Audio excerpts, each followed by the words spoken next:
శ్రీ మహాగణాధిపతయే నమః. అపార కరుణాసింధుం జ్ఞానదం శాంతరూపిణం శ్రీ చంద్రశేఖర గురుం ప్రణమామి ముదాన్వహం. సర్వమంగళ మాంగళ్యే శివే సర్వార్థ సాధికే శరణ్యే త్రయంబకే దేవి నారాయణీ నమోస్తుతే. శ్రీ కామాక్షి విలాసము ఆంధ్రీకర్త అభినవ నన్నపార్య పిస్సుపాటి విశ్వేశ్వర శాస్త్రి, నెల్లూరు. ప్రచురణ శ్రీ కామకోటి తౌర్యత్రిక ట్రస్ట్. శ్రీ కామాక్షి విలాసము ఏకాదశో అధ్యాయ. గాయత్రీ మంటపాధారం నాభిస్థానం భువః పరం పురుషార్థప్రదం శంభోర్బిలాభ్రం తన్నమామ్యహం. ఇతి స్తుత్వా నమస్కృత్వా కామకోష్ట మహాబిలం. రాజానం సురథం దృష్ట్వా వచనం చేదమబ్రవీత్. గాయత్రి మంటపమునకు ఆధారభూతమును, భూమికి నాభిస్థానమును, శివునికి పురుషార్థప్రదమును అగు ఆ కామకోష్ట మహాబిలమునకు స్తుతి నమస్కారములను భక్తితో అర్చింపి మార్కండేయ మహర్షి సురత మహారాజుతో ఈ విధముగా పలుకుచున్నాడు. ఓ రాజేంద్ర, భూమండలమందలి కామకోష్ఠమున గల సిద్ధ తీర్థమునకు ఈశాన్య దిక్కున 3 అంశకముల దూరమున మహాబిలము కలదు. అది జగత్కామకళకు ఆకారము, భూమికి కుండలినీ స్థానము. మహాబిలము ఉన్నంత ప్రదేశమున మంటప ప్రభావము ఉండును. దివ్యముగా ఆ కామపురము సర్వపాపహరము, సర్వసిద్ధిప్రదము. ఆ సూక్ష్మ బిలము తపస్థానము, అది పరమవ్యోమము, అది భూమికి నాభిస్థానముకు ఆది భౌతిక మర్మాంగము. నాభి శబ్దము లక్షణావృత్తిచే యోనిని తెలుపును కనుక ఇది లోకములకు జన్మస్థానము.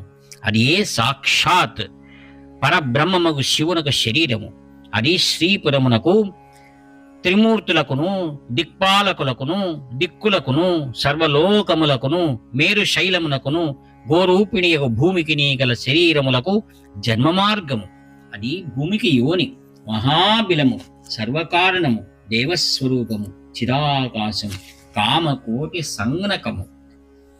ఈ బిలద్వారం వద్ద ఏ ప్రాణి అయిన ఒక్కసారి కోరికతో చేసిన ధర్మము నిష్కామకృతమగు కోట్ల కొలది ఉత్తమ ధర్మముల ఫలమును పొందును. కనుకనే ఈ ద్వారము కామకోటి అని ప్రసిద్ధి చెందినది. భక్తులు కోరిన కోరికలను తీర్చినది కావున ఇది కామకోటి సంగనకమైనది.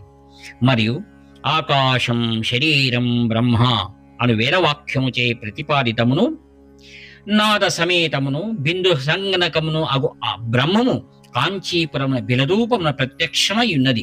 అది మోక్షదాయకము. రుద్రుడు తన నేత్రాగ్నిచే బూడిద చేసిన మన్మథుని పరమేశ్వరి తన కన్నులతో లీలగా కోటి మన్మధులుగా ఇక్కడ సృజించినది. కనుక కాంచీనగరమునందలి చిన్మయాకాశము కామకోటి అనే కీర్తిని పొందినది. పురుషార్థములలో 3వది కామము, దాని తరువాతది యగు మోక్షము కూడా కోటి శబ్దమునే తెలుపుచున్నది. కనుక కామకోటి శబ్దము చతుర్థ పురుషార్థమగు మోక్షమునకు వాచకము. ఇక 2వ పురుషార్థమగు అర్థము కూడా కామశబ్దమునే తెలుపును. కామేశుడు అనగా ధనదుడు అని అర్థం. 1,000,000 మంది ధనవంతుల వద్ద గల ధనముతో సమానమైన ధనమును ఇచ్చినది కావున ఈ పీఠశక్తి కామకోటి అని గొప్ప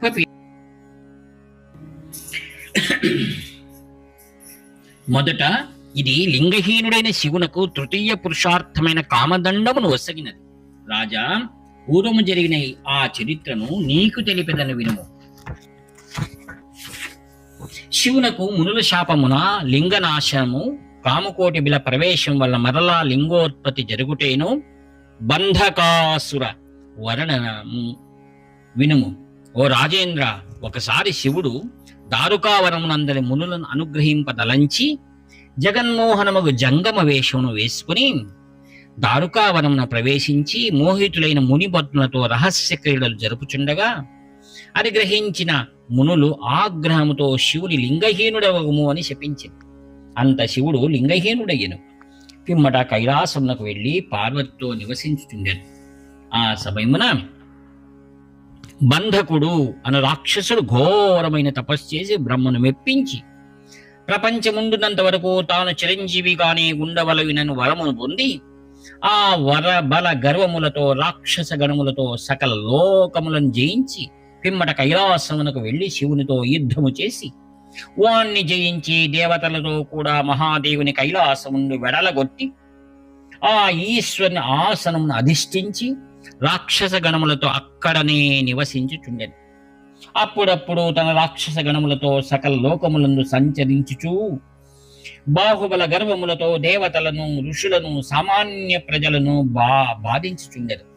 అంతేకాక ఇంద్రాది దేవతలను, దిక్పాలకులను, త్రిమూర్తులను, సకల దేవతా గణములను బంధకాసునికి భయపడి కైలాసమునకు ఉత్తర దిక్కున ఉన్న గోముఖ క్షేత్రమునకు వెళ్లి అచ్చట మహాబిలమును ప్రవేశించి పూర్వము అతిథి గర్భము నుండి వెలువడినట్లు కంచి అందరి శ్రీ కామకోష్ఠ బిలము నుండి కామకోటీశ్వరియకు మహా త్రిపుర సుందరిని చూచి నమస్కరించి తమ కోరికలను తీర్చువని ప్రార్థించుచు బిలద్వారం నుండి బయటకు వచ్చిరి.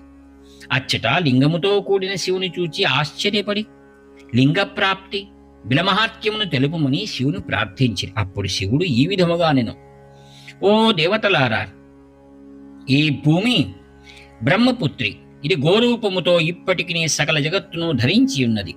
ఈ భూమి గోముఖ క్షేత్రము వక్త్రము, శ్రీపురము శిరస్సు, హిమాలయము కంఠము, కేదారం ఉదరము, వారణాసి వెన్ను, కమలాలయము మూలము, కాంచీ మధ్యము, కామకోష్ఠము, కామకోష్ఠ మధ్య ప్రదేశం బిలద్వారము. కావున నేను గోముఖ బిల క్షేత్రము ప్రవేశించి అతిథి గర్భమును ప్రవేశించి ఆమె కుండలిని ద్వారము నుండి బయటకు వచ్చినట్లు కంచి అందలి బిలద్వారము నేను రెండవ శరీరం నుండి బయటకు వచ్చింది. అందువలన రెండవ జన్మ కలవాడనైతిని. ఈ గో గర్భము నుండి పుట్టుట వలన పూర్వజన్మమున కలిగిన శాపమునకు మోక్షము కలిగినది. ఇప్పుడు శాప విముక్తుడనై పవిత్ర ఆత్మతో పునర్జన్మను పొంది తిని. కావున నాకిప్పుడు లింగము జనించినది. ఈ భూగో గర్భము నుండి పుట్టుట దుర్లభం. హిరణ్య గో జన్మము సులభము. హిరణ్య గోదానం వలన ద్విజత్వము లభించును. భూ గో గర్భము నుండి పుట్టినవాడు హిరణ్య గోదానం వలన విజయమును పొందును. నేను హిరణ్య గోదానము వలనను భూగో గర్భముల నుండి పుట్టుట వలనను 2 జన్మలు కలవాడుగా అయితిని. ఆ విధమైన జన్మ కారణము ఈ బిలద్వారము కనుక ఈ బిల రహస్యమును మీకు తెలిపి తిని అని శివుడు చెప్పగానే దేవతలందరూ సంతోషించిరి. కామకోటి బిల ప్రదక్షిణ ఫలం. ఓ రాజేంద్ర, ఎవడీ కామకోష్ఠ బిలాకాశమును ప్రదక్షిణము చేయనో వానికి ప్రదక్షిణ సమయములో వేసిడి అడుగులను బట్టి భూ గో గర్భ సంభవములు సంభవించును.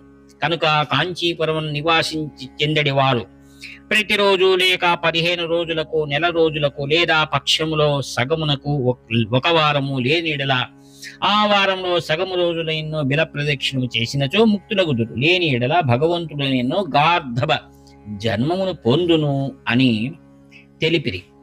ఈ విధముగా వరములిచ్చిన దేవతలందరూ బంధకాసుని భయము కలవారై ఆ బిలము దగ్గర ఉన్న చంపకా వృక్షం యొక్క పైభాగమున చిలక రూపమును ధరించి 10,000 సంవత్సరములు నివసించింది. అప్పుడు శివాజ్ఞచే బంధకాసుని భయముండే విముక్తులై సుఖపడింది.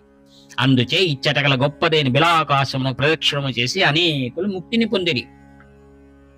ఓ రాజేంద్ర, ఆ విధముగా ముక్తిని పొందిన వారిలో బలభద్రుడు అని ఒక బ్రాహ్మణుడు కలడు. అతనికి వజ్రేశ్వరి అని భార్య కలదు. అయినను అతడు ప్రతినిత్యము ఇతర స్త్రీల యందు ఆసక్తి కలవాడుగను స్వైరిణీ పరతంత్రుడుగాను ఉండెను. దానివలన కొంతకాలమునకు అతనికి నల్ల కుష్టు వ్యాధి, భుజములపై పుండ్లును వచ్చెను.